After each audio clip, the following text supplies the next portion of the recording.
Hello friends, welcome back to my channel. कैसे हो आप सब? आई होप आप लोग बहुत अच्छे होंगे। और एक बार फिर से मैं आप लोगों के लिए सीटेट का प्रीवियस ईयर क्वेश्चन पेपर लेकर आ गई हूँ। तो क्वेश्चन देखते हैं और आप लोग बताइएगा। और अगर आप प्रीवियस वीडियो को नहीं देखे होइएगा तो आप चैनल के प्लेलिस्ट पे जाके मिशन सीटेट 2020 प्लेलिस्ट से जो प्रीवियस वीडियो है उसको देख सकते हैं। ठीक है, तो चलिए आज शुरू करते हैं। और आज का जो ये 1 to 5 का है बाल विकास। ठीक है, ये 1 to 5 का बाल विकास है। इससे पहले 2 क्लास में करवाई थी, वो 6 to 8 का बाल विकास था और ये 1 to 5 का बाल विकास है। इस बात को हमेशा ध्यान में रखिएगा। वैसे थंबनेल पे लगा हुआ है कि 1 to 5 का है।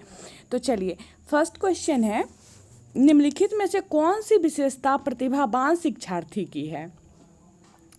ऑप्शन एक है, यदि कक्षा की गतिविधियां अधिक चुनौतीपूर्ण नहीं होती है तो वह कम प्रेरित अनुभव करता है और ऊब जाता है। दूसरा है, वह बहुत ही तुनक मिजाजी होता है। तीसरा है, वह रश्मि व्यवहार प्रदर्शित करता है, जैसे हाथ थपथपाना, डोलना आदि। और चौथा है, वह आक्रामक और कुंठित हो जाता है। अब आप लोग सोचिए और इसका आंसर बताइए, फिर मैं आंसर बताऊंगी। थोड़ी देर मैं रुक जाती हूँ जिससे आप लोग सोच पाए कि इसका आंसर होगा क्या। तो आप लोग बताइए और फिर मैं बता देती हूँ। ठीक है, इसका राइट आंसर जो होगा वो होगा ऑप्शन एक।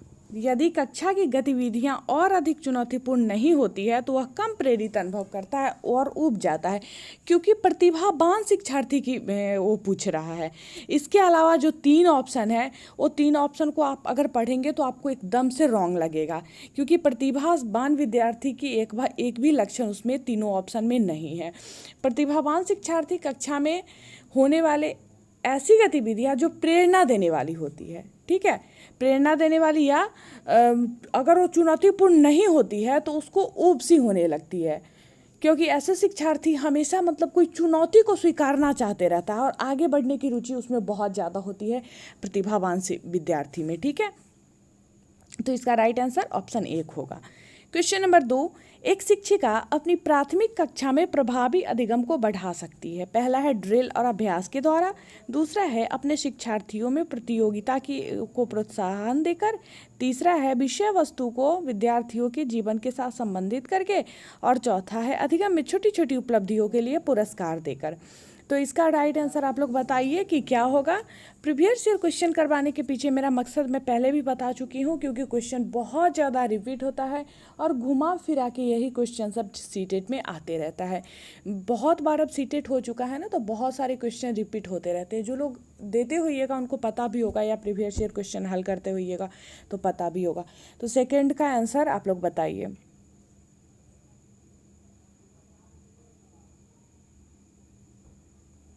चलिए मैं बता देती हूँ, इसका राइट आंसर जो है, विषय वस्तु को विद्यार्थियों के जीवन के साथ संबंधित करके।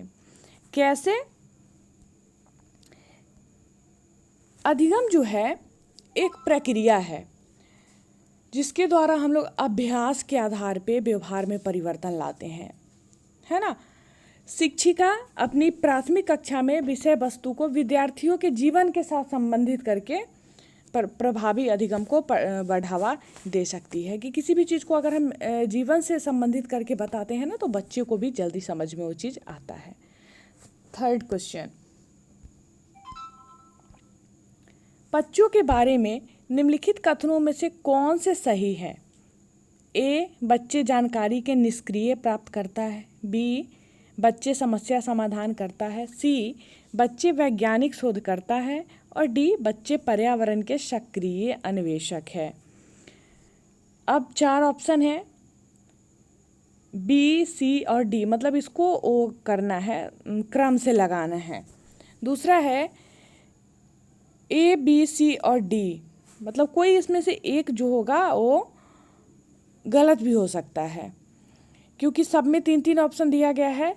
तीसरा है ए, बी और सी, और चौथा है ए, बी और डी। तो इसके बारे में सोचिए कि कौन कौन सा इसमें सही है बच्चों के बारे में।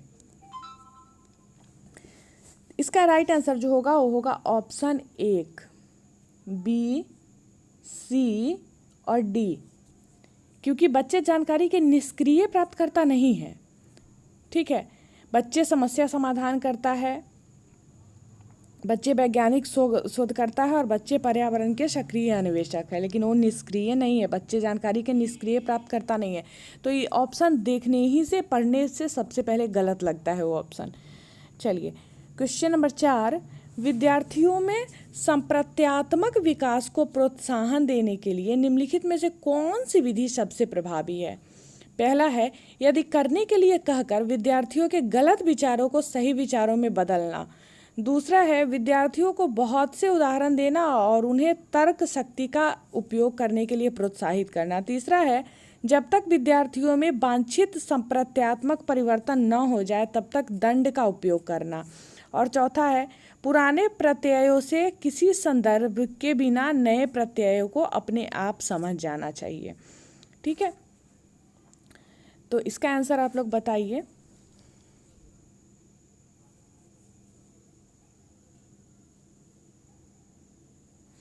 चलिए मैं बताती हूँ, इसका राइट आंसर जो होगा वो ऑप्शन 2 होगा। ठीक है, विद्यार्थियों को बहुत से उदाहरण देना और उन्हें तर्क शक्ति का उपयोग करने के लिए प्रोत्साहित करना। संप्रत्यय एक प्रकार की मानसिक श्रेणी है, ठीक है, जिसमें घटनाओं की, अनुभूति की और विचारों का समानार्थ होता है। इसमें विकास को प्रोत्साहन देने के लिए विद्यार्थी को तर्क शक्ति का उपयोग करने के लिए प्रोत्साहित करना तथा उदाहरण देकर समझाना जो है वह सर्वाधिक प्रभावी विधि होगा। ठीक है, नेक्स्ट, प्राथमिक विद्यालय के बच्चे उस वातावरण में सबसे प्रभावी ढंग से सीखेंगे जहां शिक्षक एकाधिकारवादी है और स्पष्ट आदेश देता है कि क्या किया जाना चाहिए, ऑप्शन 1 है। दूसरा, जहां मूल रूप से पढ़ने लिखने और गणित की संज्ञानात्मक कुशलताओं पर ही ध्यान का केंद्र होता है और बल दिया जाता है। तीसरा है, जहां शिक्षक सारे अधिगमों में आगे होता है और विद्यार्थियों से निष्क्रिय रहने की अपेक्षा करता है। और चौथा है, जहां उनकी संवेगात्मक आवश्यकताओं की पूर्ति होती है और वे अनुभव करते हैं कि वे महत्वपूर्ण हैं। बताइए इसका आंसर क्या होगा? सबसे प्रभावी ढंग क्या होगा?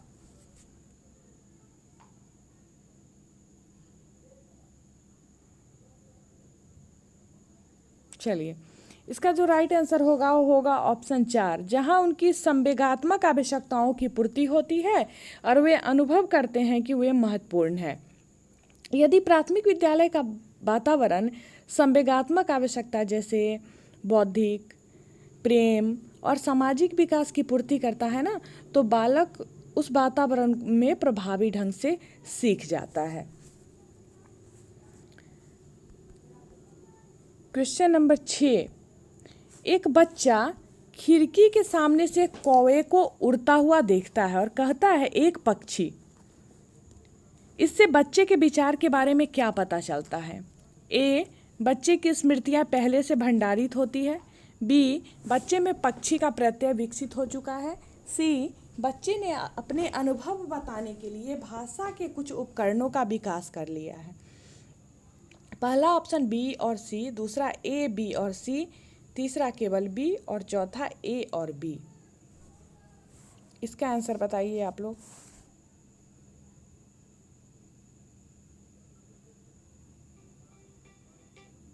चलिए, तो इसका जो आंसर होगा ये होगा ए, बी और सी तीनों। ठीक है, क्योंकि बच्चा कौवे को देख रहा है और उसे क्या कह रहा है कि वह एक पक्षी है। इससे यह पता चलता है कि बच्चे में पक्षी का प्रत्यय विकसित हो चुका है। साथ ही यह भी पता चलता है कि बच्चे की स्मृति का भी विकास हुआ है तथा बच्चे अपने अनुभव के द्वारा, भाषा द्वारा व्यक्त कर सकता है उसको। ठीक है, तो बहुत अच्छा क्वेश्चन था। क्वेश्चन नंबर 7, कोई शिक्षिका अपने विद्यार्थियों को ऐसा क्या कहे कि उन्हें भीतरी प्रेरणा के साथ कार्य करने के लिए प्रोत्साहित कर सके? मतलब अंदर से जो किसी चीज़ के लिए प्रेरणा आता है, ऐसा शिक्षक को क्या करना चाहिए जिससे बच्चा प्रेरित हो? ऑप्शन 1 है, तुम उसके जैसे क्यों नहीं हो सकते, देखो उसने इसे एकदम ठीक कर दिया। दूसरा, काम जल्दी पूरा करो तो तुम्हें एक टॉफ़ी मिलेगी। तीसरा, इसे करने की कोशिश करो और तुम सीख जाओगे। में सीखना विद्यार्थियों की आंतरिक प्रेरणा है जबकि किसी से पहले कार्य समाप्त कर प्रेरित करने में कार्य करने वाला व्यक्ति बाहरी प्रेरणा के रूप में कार्य कर रहा है। और चौथा, चलो इसे उसके करने से पहले समाप्त कर दो। इसका जो राइट आंसर होगा पहले आप लोग बताइए, फिर मैं बताती हूँ, थोड़ा सा रुक जाती हूँ।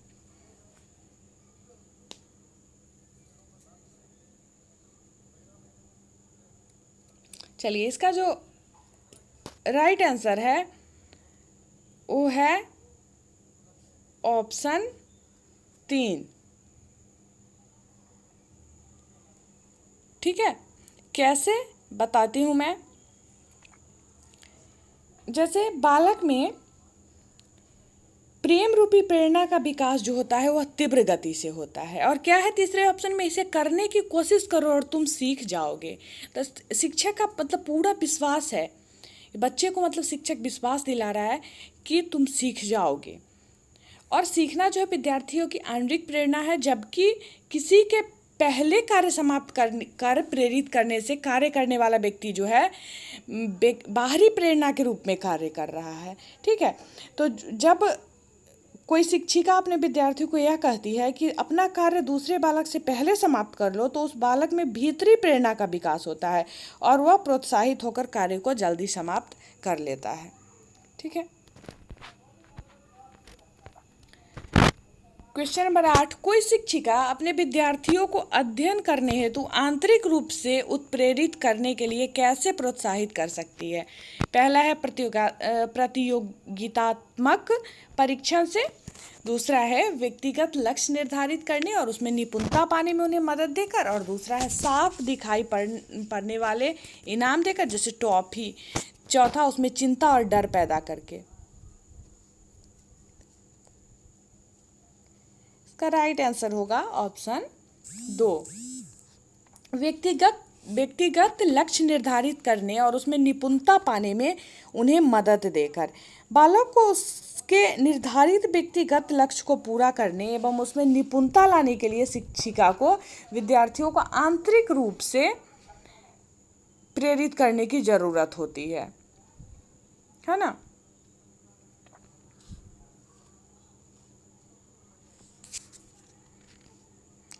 नेक्स्ट, किसी प्रारंभिक कक्षा में प्रभावशाली शिक्षक का उद्देश्य विद्यार्थियों को उत्प्रेरित करना होता है। पहला है रट कर याद करने के लिए जिससे वे प्रत्यय स्मरण करने में अच्छे बने, दूसरा है दंडात्मक उपायों का प्रयोग करके जिससे वे शिक्षक का सम्मान करें, तीसरा है ऐसा काम करने के लिए जिसमें परीक्षा के अंत में वे अच्छे अंक पा सके, और चौथा सीखने के लिए जिससे वे जिज्ञासु बने और सीखने के लिए ही सीखना पसंद करें। बताइए इसका आंसर।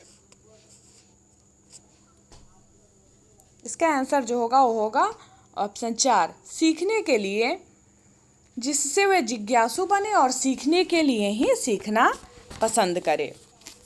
शिक्षकों का उद्देश्य विद्यार्थियों को उत्प्रेरित करना ही होना चाहिए जिससे बालक जिज्ञासु बनता है और उसके अंदर सीखने की प्रेरणा आती है, नई नई बातें सीखना पसंद करते हैं, मन होते रहता है कि कुछ नया सीखे। चलिए नेक्स्ट, निम्नलिखित में से कौन सा उदाहरण प्रभावशाली विद्यालय की प्रथा का है। पहला है शारीरिक दंड, दूसरा है व्यक्ति सापेक्षाधिगम, तीसरा है प्रतियोगितात्मक कक्षा और चौथा है निरंतर तुलनात्मक मूल्यांकन। इसका राइट आंसर जो होगा वो क्या होगा बताइए। इसका राइट आंसर ऑप्शन 2, व्यक्ति सापेक्ष अधिगम।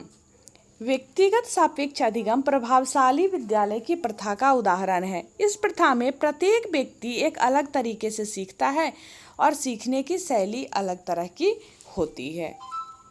ठीक है, नेक्स्ट क्वेश्चन नंबर 11, ये क्वेश्चन भी बराबर पूछते रहता है। विकास का सिरह पदाभिमुख दिशा सिद्धांत व्याख्या करता है कि विकास इस प्रकार आगे बढ़ता है। इसको घुमा फिरा के बराबर पूछते रहता है क्वेश्चन को।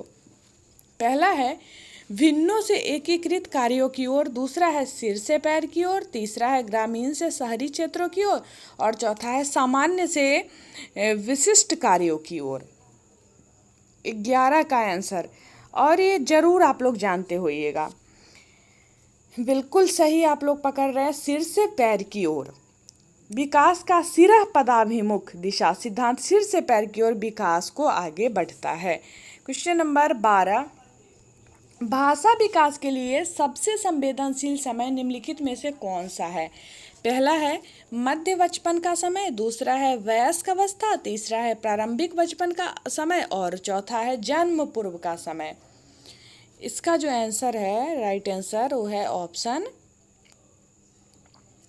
3, प्रारंभिक बचपन का समय। बच्चों में भाषा विकास के लिए सर्वाधिक संवेदनशील समय प्रारंभिक बचपन का समय होता है और इस अवस्था में बालक की अनुभूति सरल, स्पष्ट एवं सही होती है।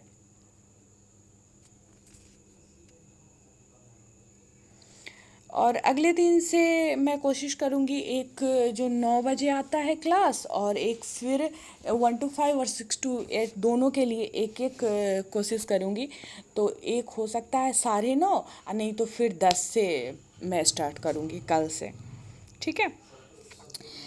13 नंबर क्वेश्चन है, जब एक 6 वर्ष की लड़की खेल कूद में असाधारण योग्यता का प्रदर्शन करती है, उसके माता पिता दोनों ही खिलाड़ी हैं, उसे नित्य प्रशिक्षण प्राप्त करने भेजते हैं, सप्ताहांत में उसे प्रशिक्षण देते हैं, बहुत संभव है कि उसकी क्षमता निम्नलिखित दोनों के बीच परस्पर प्रतिक्रिया का परिणाम होगी। पहला है वृद्धि और विकास, दूसरा है स्वास्थ्य और प्रशिक्षण, तीसरा है अनुशासन और पौष्टिकता और चौथा है आनुवांशिकता और पर्यावरण।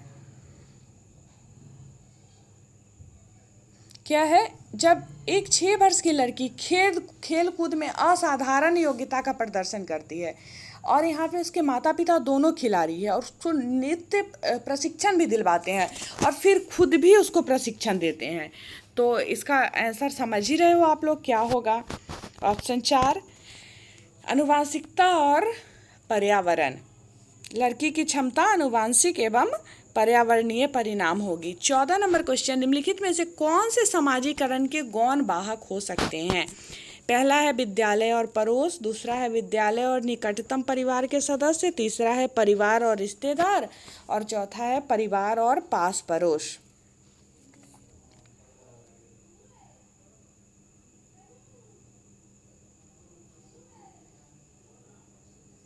ठीक है, तो इसका राइट आंसर जो है ऑप्शन 1 है, विद्यालय और पास पड़ोस। विद्यालय और परिवार के निकटतम सदस्य समाजीकरण के गौण वाहक होते हैं, है ना।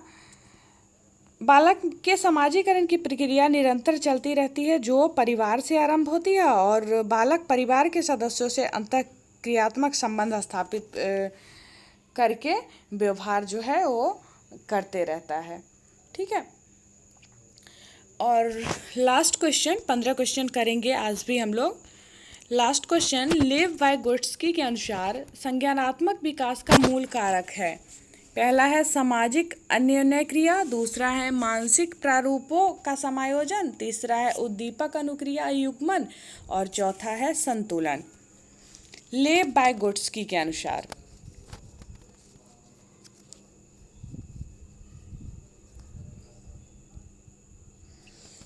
इसका जो राइट आंसर होगा वो है ऑप्शन 1, सामाजिक अन्योन्य क्रिया। लेव वाइगोट्स्की के अनुसार संज्ञानात्मक विकास का मूल कारण सामाजिक अन्योन्य क्रिया है।